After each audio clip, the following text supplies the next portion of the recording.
Shalom, puji Tuhan saudara-saudari. Hari ini saya akan membagikan ayat firman Tuhan tentang kehendak Allah dan kemauan manusia. Pembacaan Alkitab Yohanes 15 ayat 1. Puji Tuhan, setiap anak Allah perlu mengetahui kehendak Allah dan seharusnya mengetahui kehendak Allah juga. Kalau kita tidak mengetahui kehendak Allah, ketidaktahuan itu tidaklah patut.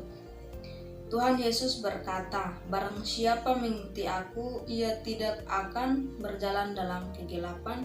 Yohanes 8 ayat 12.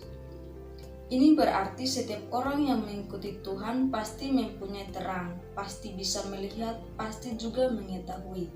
Sebaliknya, kalau seorang tidak memiliki terang, tidak bisa melihat, tidak bisa mengetahui, pasti karena tidak mengikuti Tuhan. Sebab itu di hadapan Tuhan kita harus hati-hati. Kalau kita tidak nampak, mungkin di aspek kita mengikuti Tuhan sudah ada masalah. Banyak orang bukannya tidak melaksanakan kehendak Allah, tetapi mereka mempunyai satu kesulitan, yaitu mereka benar-benar tidak mengerti apa yang dimaksud dengan kehendak Allah. Bagaimana bisa mengerti kehendak Allah? Di antara anak-anak Allah, pertanyaan itu merupakan satu masalah yang besar. Saudara-saudari yang dengan gairah menuntut Tuhan sangat mengharap dalam segala perkara bisa diperkenan Allah, bisa melakukan kehendak Allah dalam tingkah laku, selalu bertanya, apakah ini atau tidak?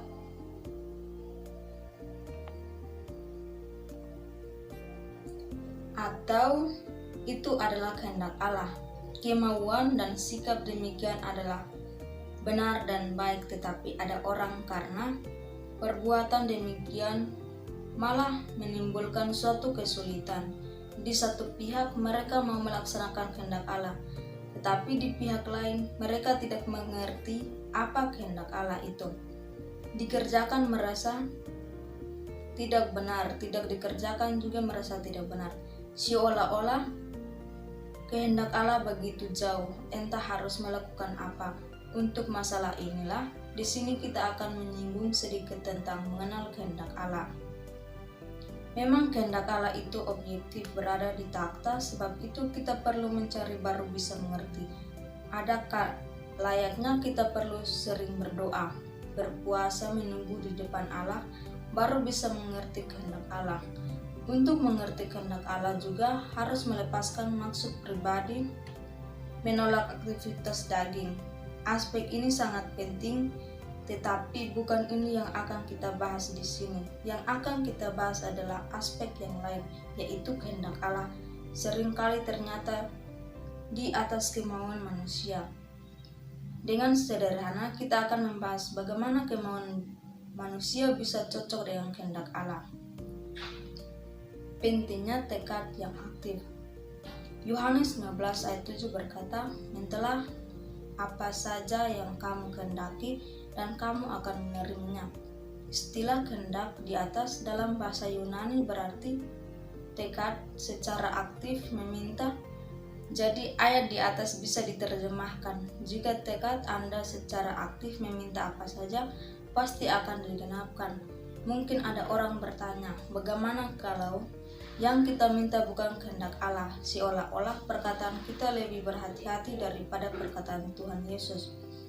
Kalau kita yang mengatakan perkara di atas, kita pasti berkata, kalau sesuai dengan kehendak Allah dan kita dengan aktif meminta, pasti Anda menerimanya. Tetapi Tuhan Yesus berkata, mintalah apa saja yang kamu kehendaki dan kamu akan menerimanya.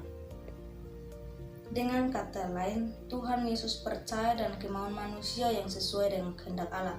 Sebab itu Tuhan berkata, mintalah apa saja yang kamu kehendaki dan kamu akan menerimanya.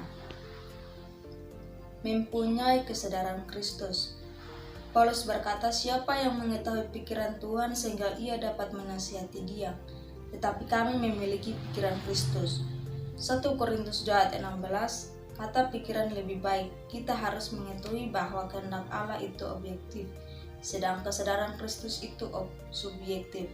Kehendak Allah berada di atas takhta, sedang kesadaran Kristus berada di dalam kita. Kehendak Allah berada di luar kita, sedangkan kesadaran Kristus berada di dalam kita. dan terus-menerus memberi pengertian kepada kita akan kehendak-Nya sendiri.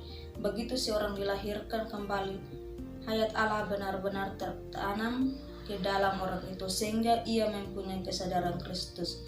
Amin, puji Tuhan saudara-saudari.